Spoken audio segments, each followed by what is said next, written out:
दे मदालसा सोहम जुजुरे बाळा, या देहाचा भरवसा पुत्रानं धरावायचा.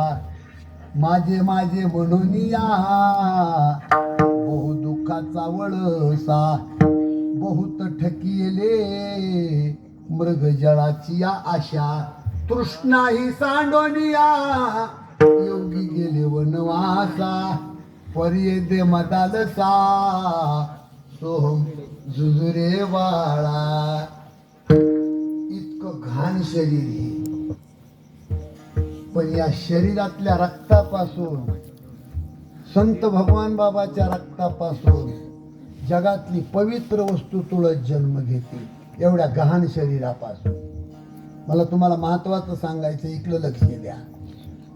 नारायणगडावर भगवान बाबा असताना पहाटे 3 वाजता त्यांच्या उशाला चोळी ठेवली. का बरं? काय कारण होतं उशाला चोळी ठेवायची? काय कारण होतं? पण भगवान बाबाचं ऐश्वर्य. माणिक बाबा नारायणगडावर असताना थकले होते. मी सांगतो हमेशा, पण आणखीन थोडा उल्लेख करतो. सध्या जातीवादावर इतके दिवस उतून मातून गेले, पण संत भगवान बाबा हे नाव मराठा समाजातल्या एका साधून ठेवलं. हो महाराज, भगवान बाबा मूळचं नाव नाही त्यांचं. सावर गावात आनंद झाला, पाटील तू बाजी कौतिका मातेला. भगवान बाबा पुत्र जन्मला, जैसा सूर्याचा प्रकाश पडला. जो बाळा रे जो शेके 1818 वर्षात, कृष्ण पंचमी श्रावण मासात. तिसरा सोमवार बाई धरीत, तिच्या उदरी अवतरले संत. जो बाळा रे जो गुडिया तोरणे लावी ती द्वारी, मंगल वाद्यात वाजे तुतारी. वाटी ती साखर पान सुपारी, तेथे धावती नर या नारी. जो बाळा रे जो हेल घाली ती त्या सुवासिनी, हळदी कुंकवाची ताटे घेऊनी. दाटी झाली से सानप अंगणी, बाळ पाहती नेत्र भरोनी. जो बाळा रे जो बाळ नाहू घाली ती माता बाळाला. हिरवी चोळी बाई, हिरवी साडी चोळी बाईला. वाटी ती सुंट वडा सर्वाला, कुलदीपक बाळ जन्मला.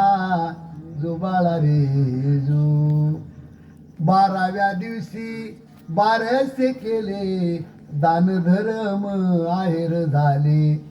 जन्मभूमीशी भोजन दिले, आबाजी आईसे नाव ठेविले.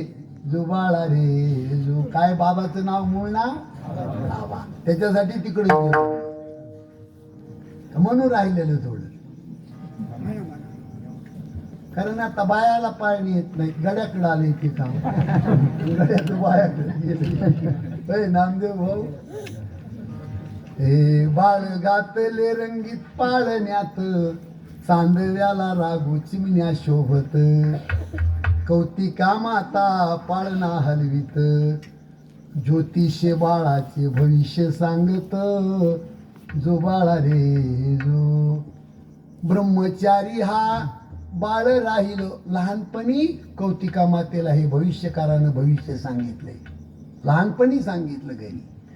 ब्रह्मचारी हा बाळ राहिल, बंकट स्वामीचा शिष्य होईल. पुढं काय ना, प्राण्याची हिंसा बंद करील, दोन्ही कुळासह जग उद्धरील. जो बाळा रे जो सेडा लावून तुतारी वाजती, भालदार चोपदार संगे चालती. भगवान बाबा कीर्तन सांगती, रूप पाहता नेत्र दीपती जो बाळा रे जो, राजयोगी हा बाळ होईल, भगवान गड नवा बांधील, कीर्तीचा झेंडा अमर राहील, उद्धव महाराज त्याचा पाळणा गाईल.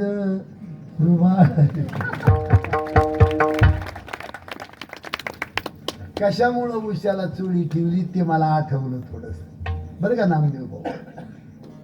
ऐश्वर्य संपन्न संत भगवान बाबा माणिक बाबा म्हणायचे, तुम्ही फलाण्या गावाला जा भिक्षासाठी. संत भगवान बाबा जर त्या गावामध्ये गेले तर त्या काळात पोतवर पैसे साचायचे. असा ऐश्वर्य संपन्न साधूच नाही महाराज. आणि तो बघा, तुम्हाला माहिती नाहीत काही काही गोष्टी, आणि मी कुणाचं लिहिलेलं वाचित नाही. माझं 13व्या वर्षापासून जीवन भगवान गडावर गेले. बंकट स्वामी महाराजांच्या तोंडातले उद्गार आहेत, दांडेकर मामाच्या तोंडातले उद्गार आहेत की भगवान शंकराचा अवतार म्हणजे गहिनीनाथ गडकर वामन भाऊ, आणि प्रत्यक्षात महाविष्णूचा अवतार म्हणजे भगवान गडकर भगवान बाबा. थोरा मोठ्याच्या तोंडातले शब्द. ऐश्वर्य संपन्न, लोकांना देखवत नव्हतं महाराज. सगळ्यात मोठा दोष जर आपल्या रक्तामध्ये कोणता असेल तर दुसऱ्याचं बरं चाललंय हे आपल्याला बरं वाटत नाही महाराज, आणि त्यामुळं आपण रिवश येतो. तुम्हाला मराठी कळते का नाही? शब्द लाख मोलाचे बोलतोय तुम्हाला, आणि मराठी कळती का असं काय विचारतोय? आपण ऐकून सोडून देतोय म्हणून बोलतोय. महाराज, रामाला राज्याभिषेक ठरला, पण ह्याचा गोळा इंद्राच्या पोटात उठला. इंद्रानं 33 कोटी देवाची मीटिंग घेतली आणि त्या मीटिंग मध्ये चर्चा केली, ए देवतानो, उद्या राम सकाळी 10 वाजता राजगादीवर बसणार आहे. राम जर राजगादीवर बसले तर राम सीतेला घेऊन जंगलात येत नाही. राम सीतेला घेऊन जंगलामध्ये नाही आले तर रावण सीतेची चोरी करीत नाही. रावणाने सीता नाही चोरली तर राम रावणाला ठार करीत नाही. आणि रामानं रावण नाही मारला तर रावणाच्या बंदीखान्यातले 33 कोटी देव कुणी मुक्त करू शकत? काही करा, पण राम उद्या वनवासाला येईल असं काम करा. कुणीच बोला ना तिथं. मग इंद्रानं एक बाई बोलवली तिथं, बाई. कारण फोडाफोडीचा राजकारणाचा कार्यक्रम बाईला जसा जुळवतो तसा गड्याला नाही जुळत. सरस्वती नावाची बाई बोलवली, तिला सांगितलं. तिनं येऊन अयोध्येमध्ये सगळा कालवा केला आणि राम वनवासाला गेला. इथं काही रामायण सांगायचं नाही, पण अयोध्येमध्ये बरं चाललंय हे इंद्राला खपलं नाही, तेव्हापासून रोग येईल. दुसऱ्याचं बरं चाललंय हे आपल्याला खपत नाही, सगळ्यात मोठा दोष आहे महाराज आपला. माझी विनंती आहे तुम्हाला, आनंदानं जर जगायचं असेल तो कोणाविषयी द्वेष मत्सर आपल्या रक्तात नसावाच. ज्या दिवशी आपला शेवट होईन या गावामध्ये त्या दिवशी गावातला प्रत्येक माणूस झाड धरून रडला पाहिजे असं जीवन जगावं. आपण माणसं म्हणून जन्माला आलो, कुणी म्हणू नाही बरं मेलं. कशासाठी सांगतो मी? संत भगवान बाबाचं रूप. खांब्या लिंब्याला एक माणूस आहे, आताही आहे, तो 100-110 वर्ष झाला असं. त्याला फक्त विचारलं, पाटील बाबा दिसायला कसे होते? फुंदू फुंदू रडला माणूस. त्याने एकच सांगितलं की बाबा सारखा माणूस पाहूच शकत नाही आपण. बाबा गोरे होते का भोरे होते का काळे होते कुणी नाही सांगू शकत. हळदीच्या गाभ्यासारखं शरीर होतं संत भगवान बाबाचं, लोकांच्या नजरात चलत होतं म्हणून बाबाच्या उशाला चोळी ठेवली महाराज. आणि ती एका माऊलीचं वस्त्र पाहिलं बाबांनी, आणि पहाटे 3 वाजता नारायणगड सोडला, आणि 5 वाजता 5 किलोमीटर 5 वाजेपर्यंत खांब्या लिंब्याला आले. भरा भरा भरा भरा लोक जमले. अंगावर फक्त पंचा होता. त्या काळातले अर्धांड माणसं. मी 5 रामकथा केल्या खांब्या लिंब्याला. जिथं बाबांनी स्वतःचं शरीर कापलं तिथं 5 रामायण केले मी. सगळं जिवंत कथा आजही माणसं सांगतात आपल्याला. लोकांनी विचारलं, बाबा एवढे हाल तुमचे, तुमचा चेहरा पाहू वाटत नाही, सांगा काय झाले. कुणी त्रास दिलाय तुम्हाला सांगा. अर्धांड लोक, अहो पहार दुमती करायची ताकद असे लोक त्या काळात. कसले माणसं आता ढकललं की पडते. खरं सांगतो तुम्हाला, माझे वडील पहिलवान होते. आणि माझ्या बाबांनी मला सांगितलं होतं, 2 क्विंटल डिंक, 2 क्विंटल डिंक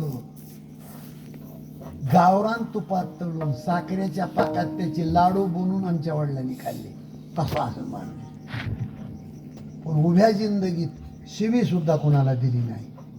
50 माणसं संगच मारली असते, शिवी सुद्धा दिली नाही. ती कीर्ती अजून जिवंत आहे. कसं जगावा माणसाने. महाराज कितीही लोकांनी दाटलं तरी भगवान बाबांनी प्रत्युत्तर दिलं नाही. त्याचं मर्म सांगतो तुम्हाला. हे कीर्तनामधले महत्वाचे मुद्दे. शहाणा माणूस कधी करानं सांगत नसतो. ज्या माणसाला वाटतंय ना माझं गाव आनंदानं चालावा, तो माणूस पेटवा पिटवीचं काम कधी करीत नाही गावामध्ये.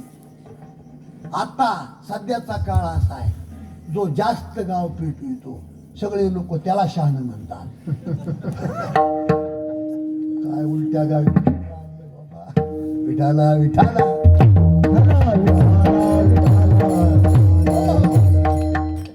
संत भगवान बाबांनी एका मित्राला जवळ घेतलं आणि सांगितलं, डबा मला बहिर दिशाला जायचंय.